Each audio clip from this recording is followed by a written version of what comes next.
This is an Eyewitness News special report. Good evening, everyone. I'm Bill Ritter in the Eyewitness Newsroom, and we do have breaking news to tell you about on ABC7 NY and all of our platforms. You're looking at a fire, a huge, ferocious fire burning through a factory of a toilet paper, tissue, and paper towel factory in Elmwood Park, New Jersey, the Marcal Plant. This is reportedly the second fire in this factory in the last 3 weeks. You can see in 10-degree weather, we have about 100 firefighters, 7 alarm fire companies from about 10 different towns converging on the town of Elmwood Park, trying to put this thing out, but they are a long way from doing that. The embers of the papers flying all the way around, putting in harm's way many of the homes that live there. We're told one house has burned. As you can see, the roof has collapsed. This building is getting engulfed and gobbled up by this ferocious fire. We've got a couple of different insights into this and what's happening tonight. The chilly temperatures, the wind. Lee Goldberg is going to talk about that in a second. But first, Eyewitness News reporter Josh Einiger is on the scene, and he fills us in with the very latest. Josh, it looks like this thing is a long way from under control. Bill, it has been out of control, just beyond ferocious for as long as we've been here. We've been here a couple hours now. It's been going since about 5 o'clock. First of all, let's show you what it looks like right now from this vantage point. And it was a lot worse earlier. We're going to show you video in a second, but stay with this for a second because I want to give you some perspective. This is the Marcal Paper Plant. It's a local company that produces paper towels and toilet paper, things like that.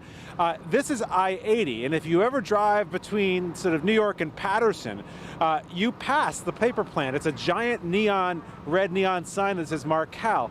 That's how close the highway is to this fire. Fortunately, the wind is pushing everything away from the highway.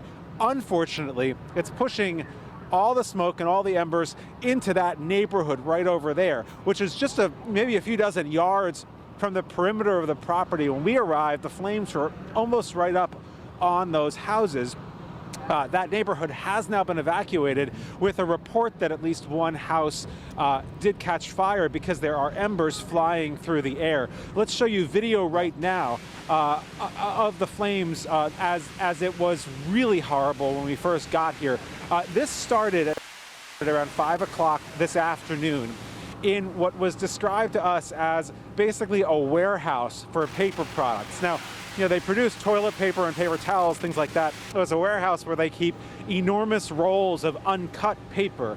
And of course, paper is highly combustible. Now, we were told when we arrived about 2 hours ago that the fire had been contained to that particular building. It's a very large campus, over acres in this part of Bergen County. It is unmistakable to me that the fire has spread throughout that campus. We've been hearing explosion after explosion as what seemed like propane tanks and other combustibles have caught fire as well. There have been reports that the main building has collapsed, or at least has partially collapsed, so the offices have been severely damaged as well.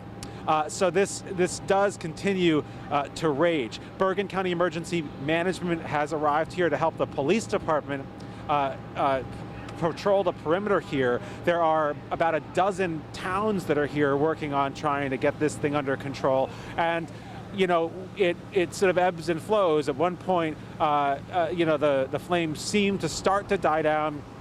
But then we hear an explosion and the flames pop up again and the smoke gets blacker and blacker. And I have to tell you, the embers have been really remarkable. It has been raining down, pouring down at times, embers kind of all over this area. We have been sitting in our live truck for much of the time when the wind has come in this direction for our own safety. Right now, the wind is going kind of in that direction, so there aren't embers raining down here, but there were a little while ago. This is quite an intense scene. No reports of any injuries, which is, of course, the best news you can imagine. The firefighters are not even attempting to go in there. They're dealing with it from sort of the perimeter, and I can actually see, you can't, but on the other side of the scene, there are tower ladders up and they're pouring a lot of, and I don't know if you heard that. Yeah, we did. Another explosion in the background. We did, yeah, we did hear that. That's what we've been seeing, and Yeah, so and if you heard it through this mic so far away, you could imagine what it sounds like here. And so, it's a scary scene for the people who live here. We haven't been able to find anyone who lives in this area because we're sort of on a grassy strip that's away from that neighborhood, and no civilians are where I am now. They've been evacuated. In fact, a lot of them just self-evacuated, got in their cars, got their pets and their stuff, and fled. Bill? Josh, it's interesting, with all that paper, it is self-fueling itself, this fire is. There's no question about that. And until it all burns, and the firefighters aren't even there getting close to it to put it out, it's hard to see whether this thing doesn't go until it's over.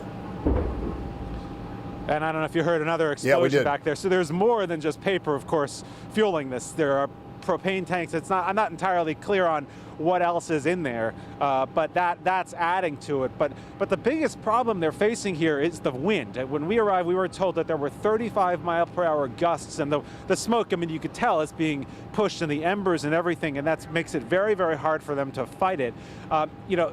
We also have been told they have fires there with some regularity, and I'm not quite clear on why.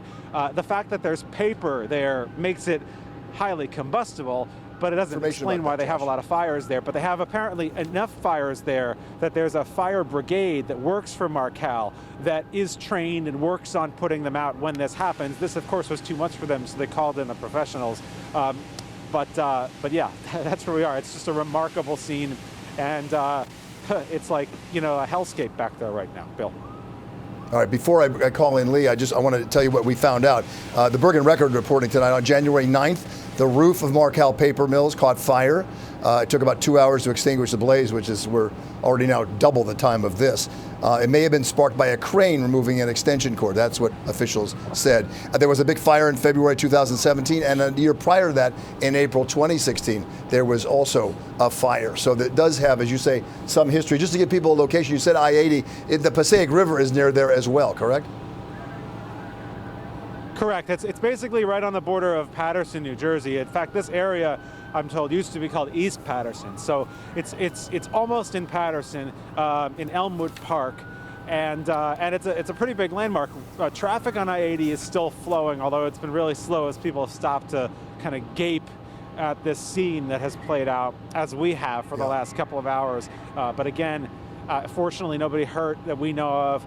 And we've heard that one house might have caught fire, but we're still waiting for a little bit more information on that. Thank you very much, Josh. You did a great job keeping all of us informed as we watched your Facebook Live earlier tonight. An hour and 55 minutes. We'll see you back here on Eyewitness News at 11 o'clock with the very latest. We're going to bring in meteorologist Lee Goldberg, who has also been watching this fire, seeing the pictures that have been coming out of it. And Lee, you were talking about how ferocious the fire was, but also whipped up by those winds you were telling us about. And you found some amazing stuff that you could see the smoke for this for a long different ways that even showed up on your radar. Yeah, this is an atrocious situation for firefighters. It's so dangerous. The winds have been gusting over 35 miles an hour. As Josh was saying, he was right on. These winds have been going westerly. Occasionally they bump a little bit northwesterly. But basically we're seeing winds come out of the west-northwest at about 35 miles an hour.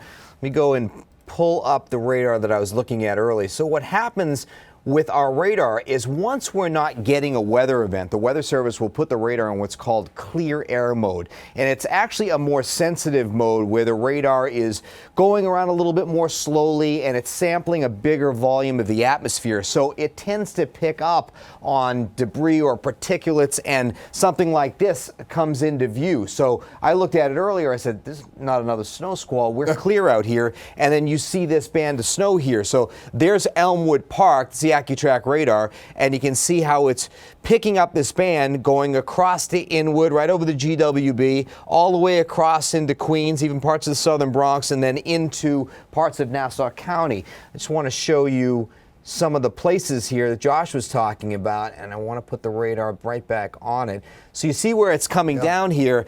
It's headed right now toward Maywood and Hackensack, and we're talking about the smoke, over to Ridgefield Park and over to Fort Lee. So you think about even travel right now over the GWB. You've got tremendous crosswinds. You may have low visibilities because of smoke. You've got obviously super cold temperatures. And in terms of the firefight against this, it's just it's absurd. You've got temperatures around 5 and wind chills that are around -10 right now, and only going down through the evening hours. Actually, this is interesting. I have one more radar I want to pull up. Wow. All right, so this is just, I mean, this is sort of a compilation of some of the radar levels and elevations. And although I don't think you're seeing smoke all the way down to Lindenhurst, just gives you an idea with the sensitivity of this radar. It's picking up some of those particulates all the way down to like Long Beach and Fire Island. So really something else. Interesting you put that up, Leah. Thank you for your insight there. As we show you some more pictures of that fire, jumping off of what Lee was saying, Newark Airport, a passenger on a plane trying to land there said they were delayed by a lot because they kept having to circle, and they were circling through the smoke, and the smoke was right up against the windows of the airplane. Again, to recap, this huge fire at the Marcal Paper Plant in Elmwood Park, New Jersey, about 25 miles from the Upper West Side of Manhattan, where we are at WABC. No one's injured. 7-alarm fire, more than 100 firefighters from, as Josh said, 12 different jurisdictions around that area.